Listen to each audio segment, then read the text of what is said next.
understand how the hell this keeps on happening to me, but here we are again with yet another clone of a popular game. I swear I'm not doing this on purpose, it just seems like these games just fly into my radar without warning. But for those of you who do not know what I'm yapping about, firstly, hi, my name is John. How are you? Make sure you wipe your feet before coming in. And secondly, this is around the 4th time in 2024 alone that I've covered a clone of a popular game. For the sake of arbitrarily increasing this video's runtime, for the sake of satiating my greedy desire for ad revenue, allow me to explain yet again. In January, there was Palworld, a clone of Pokemon. Then in February, there was Foam Stars, a game based on Splatoon. Then at the very least I was safe in March, but on the 1st of April, there was a clone of Lethal Company called Content Warning. And the topic of today's video we're going to be taking a look at is another clone, only this time around it's based off of the gaming industry's biggest cash cow, Call of Duty. And then later this week is the Souls-like game about a crab. So let's add that to the list of clones I might cover on this channel, because this is apparently my life now. But pray tell, John, what is this game that's attempting to rival the popularity of a game where you can play as Alucard from Hellsing and then also kill people while rocking a Nicki Minaj skin? Well then, I'm glad you asked, because the topic of today's video is XDefiant, a Ubisoft original. And yes, you read that right. This is a Ubisoft game, the company that has spit some fire facts not too long ago. Now, to give you a little bit of backstory, this is one of those games that I've heard so damn much about, but it wasn't until the 19th of April that I've actually played the game for myself, thanks to them launching a playtest server until the 21st. But this game has been in and out of my radar for much longer than that. From what I've researched, the game started development in 2021 and was formerly known as Tom Clancy's XDefiant. So this was going to be another game under the Tom Clancy name, like Splinter Cell, Rainbow Six, and Ghost Recon. But for whatever reason, they decided to drop the Tom Clancy name from this game. Any case, ever since this game's first reveal, it was pretty evident that the game was attempting to cash in on the popularity of Call of Duty. And like I said, this game kind of kept slipping in and out of my mind for the most part. It's one of those games I always knew about, but never really looked much into. And whenever I heard anything about it, I was always like, oh yeah, that game exists, or wait, did the game actually come out? But all of that changed on the 18th of April when I saw that they were hosting an open playtest for everybody to join. So I finally decided that this was my time to see what this game was all about. And after around 5 hours of playing this playtest, I was actually surprised with how much fun I was having. But despite all of that, I do actually worry a lot about this game's future because of one major reason. So sit back, relax, and let me tell you why Ubisoft's Call of Duty clone has a serious problem. So on the 19th of April 2024, I have awoken from my slumber, and seeing that I was very much interested in giving XDefiant a go, I booted up my Series S and started downloading the thing. After it was finished downloading, I eagerly took a break from work to see if I can get a few rounds in before continuing, only to be met with, oh, matchmaking goes live at 10 AM PT on April 19th, meaning that was around 7 PM my time, which was a little bit annoying, but it's okay, I'm used to Ubisoft disappointing me. So after a long 7-hour wait, I hopped back on and decided to head on over to the practice range to see what we were in for. But before all of that, I would like to preface something here real quick. You may have noticed that I said that I got this game on the Xbox Series S. And for those of you who noticed, you're probably wondering, John, you are a PC. Why not play this game on the 592 frames per second machine, where you can get the better graphics, get the more precise aim, and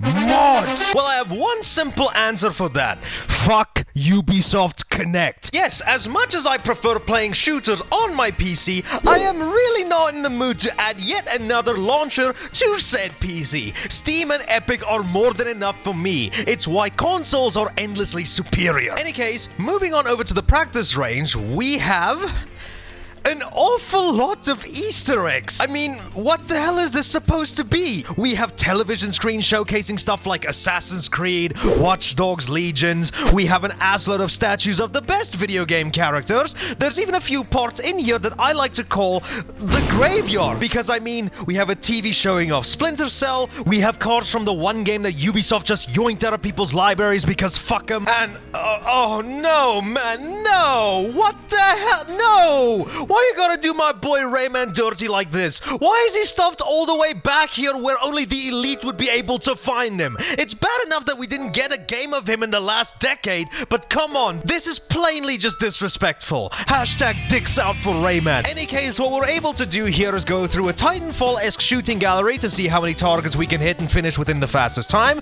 There's also a firing range where you can fire down the range. And behind Rayman's tomb, there's apparently a room for abilities and ultras, but it's boarded off, so we can't go in there. Maybe when the full game releases, who knows? Well, okay, now that I feel comfortable enough to say that I qualified to be drafted as a Navy SEAL, I feel like we can start off with playing a match. I head over into Unranked because they do not believe in my gaming abilities, select a game mode, and then we wait. Ah, yes. Modern multiplayer gaming. Stuck in a lobby where the only people left we can talk to other voices. This was already not looking very promising, I have to say. I was stuck in these lobbies for almost around 10 minutes, and to my knowledge, I wasn't able to switch regions or anything like that to see whether or not I could improve my chances of loading into a game. So after waiting for what felt like an eternity, or 15 minutes in TikTok user metrics, everyone got loaded in, the map loaded in, and here we go. We select our faction and loadout, and now the action can start. So what exactly are we doing in this game? Well, if you couldn't tell, this is a COD clone. Thanks for coming by. You can sprint, you can slide, you can shoot. What more do you want me to say? Have you played a first-person shooter in the last 17 years? Well then, you should feel right at home with XDefiant. Although this game has got some unique features in it, and that brings me to another thing that confuses me, yet intrigues me. You see, in this game you have a set of abilities and ultimates that are locked behind the faction that you choose. And what I find interesting about the game's factions is that all of them are based on already existing Ubisoft properties. You have the Cleaners from The Division, you have the Phantoms from Ghost Recon, you have the Libertad from Far Cry 6, you have Echelon from Splinter Cell, and lastly you have DedSec from Watch Dogs. Depending on which faction you use, you'll have access to certain abilities and ultimates, but what I don't get, why the Ubisoft licenses? And why bring them into your PvP shooter game that's meant to rival Call of Duty? And from my knowledge, these are just the factions that are found within these games. The characters in these factions, to my knowledge, are completely original to this game. I can't really speak on that though, I don't remember a Rafa in Splinter Cell. And this also extends to the maps that are also from each of these Ubisoft properties, like this Attica Heights that is apparently from Ghost Recon, this place from The Division, Echelon, which is obviously from Splinter Cell, this place that I immediately recognized from one of the missions in Far Cry 6, and my personal favorite map, this indoor stadium that apparently isn't attached to any pre-existing Ubisoft license. I'm just extremely confused as to why there's so much representation from all these different Ubisoft games and XDefiant specifically. Is this game attempting to bank on people's nostalgia for some of these games? Is it attempting to make a crossover universe with Ubisoft licenses as if this was Fortnite? What could this mean when the game finally launches? Are we gonna get the actual main characters from each of these franchises, like Sam Fisher for Splinter Cell, so that Ubisoft has another reason not to put him in his own game? Does that mean we get to play as someone from the Brotherhood of Assassins? I mean, Ezio is already in Fortnite, so it's not like it couldn't work in here. Maybe we can play as Rayman from the Blood Dragon show, because I always wanted to play as Ramon. This is something that genuinely fascinates me more so than the actual game itself, because instead of just creating your own universe with its own characters and setting, you decide to plaster Ubisoft's history all over the place. So it even makes me wonder what the in-game lore would even be about. But pushing that all to the side, what exactly do you do in XDefiant? Well, like I've previously mentioned, this is a first-person shooter that is very much one-to-one with Call of Duty, except now with the addition of factions, you have an ultimate ability as well as a special ability that you can activate to give you and your team a certain advantage, like my personal favorites being from Echelon, where you can either have a stealth camouflage which hides you from enemies, or even have a sonar that can reveal enemy locations through walls and on the maps. The ultimate just feels a little bit weird though. It's supposed to show the location of every enemy on the map regardless of distance, but I don't know if this is supposed to be how it works. Your character just puts on their trifocal goggles for like 3 seconds and then takes it off without any fanfare, and then I lose track of everyone on the map anyway. So I don't know if it's bugged or if I was just messing up, but we'll have to see later down the line when the game gets released. I did try out the other factions though, but I didn't really stick with them for too long. The Cleaners have this firebomb ability that I've never been able to use effectively. The Phantom seems to specify in defense because they have access to these shields. The Libertad can actually heal themselves, which is pretty awesome, and DedSec just scrolls on Instagram Reels, so I have no idea what this is supposed to do other than to induce ADHD. So I stuck with Echelon for a majority of my playtime. That is, until for whatever reason they just seemed to vanish when I was streaming this game, which I thought actually kind of made sense. Ubisoft does just tend to take things without hesitation, so I guess that also extends to the characters in their own video games. So aside from the gameplay, what is there actually to experience during this playtest? Well, in this build of the game, there was a total of 5 game modes: Domination, Hotshot, Occupy, Escort, and Zone Control. Domination, where you have to see who can capture and take control of these 3 zones. Hotshot essentially being kill confirmed from Call of Duty, where after you kill a character, you can only score by picking up their bounty. Occupy, which is the same concept as Domination, except only this time, there's only one capture zone, but it now switches location on the map after a set amount of time. Escort, which you need to transfer a payload. No, fuck that. And Zone Control, which I didn't even bother looking into, because it's just another fucking zone control game mode. So that makes up at least 3 out of the 5 different game modes. Nothing wrong with that for people who enjoy this kind of gameplay style, but it's not really my kind of thing. I'm more like a run and gun kind of guy, so I stuck to Hotshot for around 95% of my playthrough. Now I understand I've just been kind of making fun of the gameplay, saying that it's mostly a one-to-one emulation of the Call of Duty formula,